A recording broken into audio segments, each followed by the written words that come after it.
बिस्मिल्लाहिर्रहमानिर्रहीम अस्सलाम वालेकुम मेरे तमाम दोस्तों भरा उस्मानी ज़री फार्म से खुश आमदीद। अज असीं खड़े हैं जी अपनी बैंगन की फसल ही तुसीं देख रहे होने।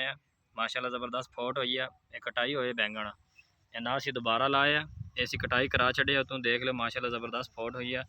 और दूसरा सब तो बड़ी गल है कि फुल ही चक्के हुए हैं और डोडी तैयार हो रही है।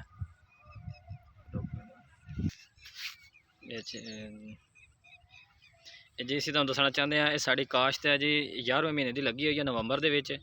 तो साढ़े कोल 2 खेत लगे सी, असीं तजर्बे के तौर पर 2 खेत लगे सी साढ़े कोल।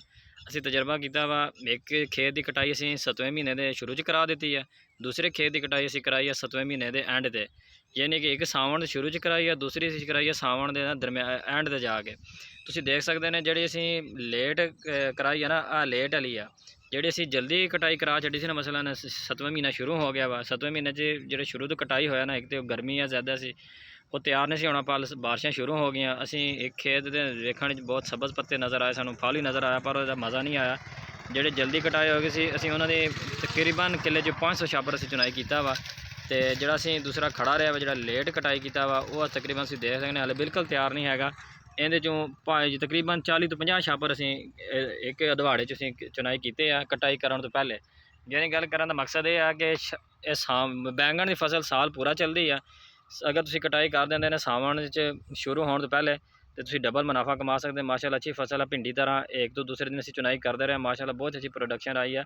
तुसीं मेरी वीडियो देख सकते हैं, असीं तुहानूं आगाह करते हर वीडियो तुहानूं आगाह कीता साडी बैंगन इन्नी प्रोडक्शन आ रही है, इन्ना मुनाफा सानूं होया।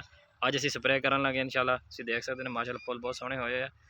तो इस दो मेन गल्लां यही सी।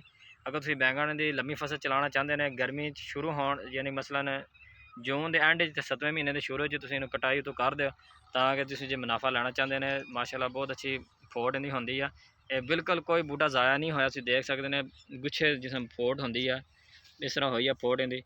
माशाअल्लाह सब्ज़ खेत खड़ा वा, बस यही सिगा करना सी। अगर तुसीं फसल साल पूरा चलाना चाहते हैं बैंगन की, तो 7वें के शुरू च इहदी कटाई कर दो। लेट कटाई का नुकसान है कि वो असीं प्रॉफिट हासिल नहीं किया, जो रेट अच्छे आने से। तो बस असीं तुहानूं ये दसना चाहते हैं, स्प्रे करन लगे। स्प्रे का शेड्यूल ही तुहाडे सामने आ जाना वा कैमरे ते स्क्रीन ते सुंडी के कंट्रोल वास्ते स्प्रे लाजमी शुरू जारी रखें अपने, ताकि तुहानूं ज़्यादा तो ज़्यादा मुनाफा हो। शुक्रिया जी।